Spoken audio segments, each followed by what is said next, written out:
ভাবনা। সকল বিনষ্টির পরেও, মানবিক অপচয়ের পরেও মানুষের স্বপ্ন দেখবার আকাঙ্ক্ষা নতুন অরুণারূঢ় উদ্ভাসনের প্রেক্ষাপট প্রস্তুতির জন্য যূথবদ্ধভাবে এই অন্তর্বলয় নির্মাণ করে দাঁড়ানো আমাদের আন্তর্গলজকে কেন্দ্র থেকে দৃঢ়মূল করে, আত্মাকে করে পরিপুষ্ট, যে আত্মাটি আদত্ত হয়ে আছে দীর্ঘদিন। অর্ধ শতাব্দী প্রাচীন মহৎ জীবন বেদ জাতির নতুন আকাঙ্ক্ষা বিশ্বের বুকে সগৌরবে ঘোষণা করেছিল আবহমান বাঙালি জাতিসত্তা, বাংলা ভাষা, সাহিত্য, ঐতিহ্য, শিল্প ও সৌন্দর্য। তার বিপরীতে আমরা প্রত্যক্ষ করেছি স্নায়ুতন্ত্র বিবশ করা, স্মৃতি কাতরতাহীন বিস্মৃত ইতিহাস, আত্মপরিচয় দলিত করা এক নব্য উত্থান। এদের ভাষা প্রয়োগের এমন বিবস্ত স্বেচ্ছাচার ইতিপূর্বে কে, কবে, কোথায় প্রত্যক্ষ করেছে?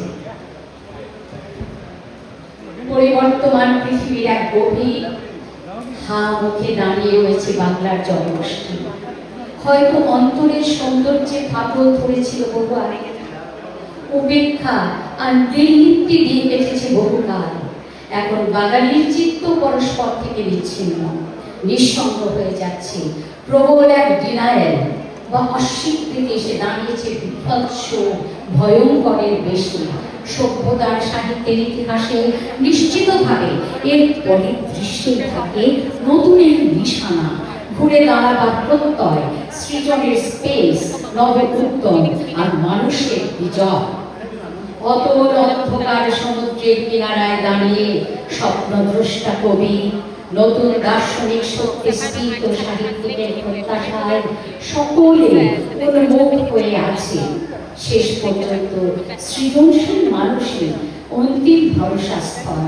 অত্যাশ্চর্য বইয়ের কাছে গেলে হাজারের প্রতিবন্ধকতাকে অতিক্রম করে বাংলাদেশের বাইরে অন্য পৃথিবীকায় এই তৃতীয় বাংলায় বাংলা ভাষার কবি, সাহিত্যিক ও প্রকাশকেরা সম্মিলিত হয়ে জ্ঞান, মনন, প্রজ্ঞান একটি পৃথক বিপরীতে সাহিত্য, বিজ্ঞান, প্রযুক্তি, অনুবাদ, প্রকোষ্ঠ প্রজ্বলিত করে চতুর্দশতম বইমেলার প্রজ্ঞাময় বজ্রকঠোর নিরাপত্তা বলয় সৃজনের এক অনন্য অভিনব উদাহরণ স্থাপন করলেন।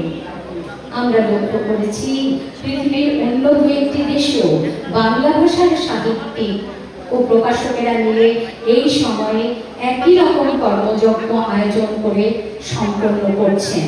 কালের গর্ভে এই কর্মযজ্ঞ ভবিষ্যতের গবেষকদের জন্য প্রতীক্ষমান থাকবে, তাদের কাছে হয়ে উঠবে মূল্যবান সময়ের প্রামাণ্য দলিল।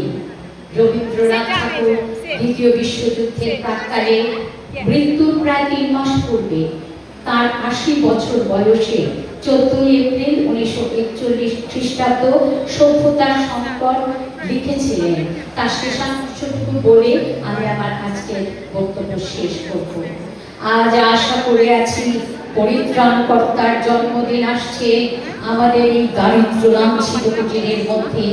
অপেক্ষা করে থাকবো সভ্যতার দৈব বাণী সে নিয়ে আসবে, মানুষের চরম আশ্বাসের কথা মানুষকে এসে শোনাবে এই পূর্ব দিগন্ত থেকে। আজ পাহাড়ের দিকে যাত্রা করেছি, পিছনের ঘাটে কি লেখে ইতিহাসে কি অকিঞ্চিত সৃষ্ট সভ্যতাভিমানের পরিনীল ভগ্নস্ত, কিন্তু মানুষের প্রতি বিশ্বাস হারানো পাপ, সেই বিশ্বাস শেষ পর্যন্ত রক্ষা করব। আশা করব মহাপ্রলয়ের পরে বৈরাগ্যের মেঘমুক্ত আকাশে ইতিহাসের একটি নির্মল আত্মপ্রকাশ হয়তো আরম্ভ হবে এই পূর্বাচলের সূর্যোদয়ের দিগন্ত থেকে।